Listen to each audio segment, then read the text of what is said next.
And it's Straight Out with William and Peter again. I'm William, this is Peter, and we are hoping you're enjoying our YouTube channel. We're excited to be bringing it to We're you. always going to be excited. But you know what I want to say before you say anything? Sure. I'm sure you guys Already are said wondering. Oh, you did. I'm sure you guys are wondering why we're wearing the same clothes all the time. Because we didn't change them. Right, we didn't change them. But, you know, we watch a lot of TV, don't we? Oh, yeah, we do. We do. So, I do watch there's too much. have you ever watched those shows like American Idol, World of Dance? And you ever seen every single week that they're wearing the same clothes every single week? Well, because they record all these things at one time. So we're gonna follow suit and do the same exact thing. So don't think that this is. I mean, the truth of the matter is that when you see Jennifer Lopez wearing the same thing 5 to 6 weeks ago during the preliminaries, it's a little disappointing because you like to see J-Lo in different outfits and you're seeing the same thing. But anyway, so this segment. It's called Train of Thought, because as everyone knows, not everyone knows, but you know now that I hate the MTA, and there are certain things about the MTA that I hate besides the fact that there are always signal problems.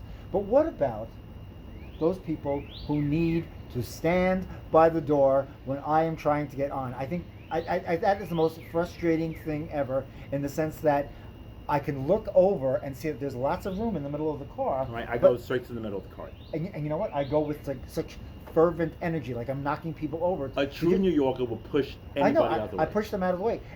Old, young, children, babies. I think the people who stand by the door are the people who, a little sensitive, and they're a little shy. No, they're not. I would say what they are. They're You could bleep that out, but they're out. But I think the people who are afraid to move into the car are the ones who don't have the power to say, "Getting off!" And or German Foldrig, or have you ever seen someone where they take their shirt and they hold the bar, like they're gonna grab something on the bar? Listen, take the germs. It's gonna make you healthier. Don't worry about it. And I love the newbies who have never been on a train before. You know, those people who once they get on the train, and the train's gonna move eventually. You hope. And as soon as they're about to sit down, domino, they fall on the person next to them. They don't have the presence of mind to hold on to a pole. And you watch them because you know that they don't have the intelligence to know the train's going to move. And then as the train moves and they're trying to find that seat, they fall on the person next to them. It just makes me insane. Well, it depends what the person is. Something you wouldn't mind that they fall on you. But oops, hi, how are you? Everything's fine. I'm sure there's some people you wouldn't mind falling on you. I'm sure. What else bothers you about the subway? Because you take the subway more than me. I just think just the getting on and getting off. It's like no one has. Wasn't there a story once about the fact that someone thought that you were a terrorist on the train? You can tell that story. Oh yeah, someone thought I was a terrorist. This guy came out to me like, "You're a terrorist," and I had my headphones on. We don't say that word.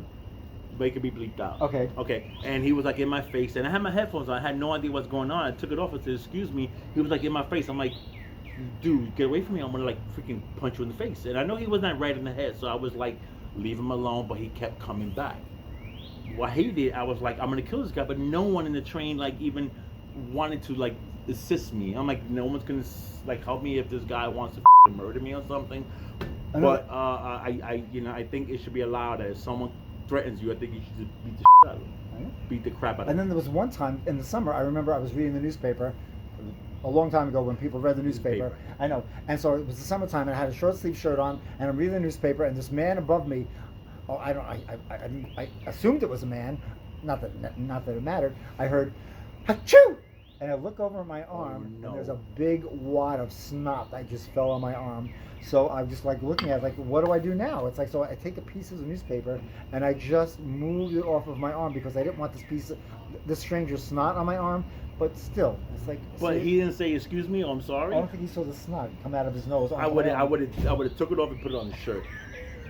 To put your germs on me, damn it. No, it's just the worst is the how about if you want to leave the train, but there's 5 people right in front of you. I mean, I'm getting off. No, you should be it should be a law that if they don't let you pass, you should punch them in the face. It should be legal for you to say, "All right, you want to be in my way when I exit?" You should be like, "Oh, excuse me," and punch them in the face. That's the most. It happened to me today. It was 5 people. They you know how you stand and wait to exit. You wait to exit, right? And you can see the people trying to get in, and they're all right in front of your face, and you're saying to yourself, "Are they gonna let me get off the train, or are they gonna try to get on before I get off?" that should be legal. That you should punch them in the face. And what about the people who walk up to the turnstile and then decide to take their Metro card out? You knew you were getting on the train. Have it prepared. It's like the same people who go to the supermarket and it comes out to like 35, 47, and now they're going through their wallet and taking out their money. You knew you were going to buy groceries. Your money should already be ready. Right. Or you have your debit card, or like when people go to McDonald's and they look up at the board like, motherfucker, the menu ain't changed. Does it say, goddamn, is a cheeseburger, is a hamburger, is a double cheeseburger, is a Big Mac, what the nuggets, same shit.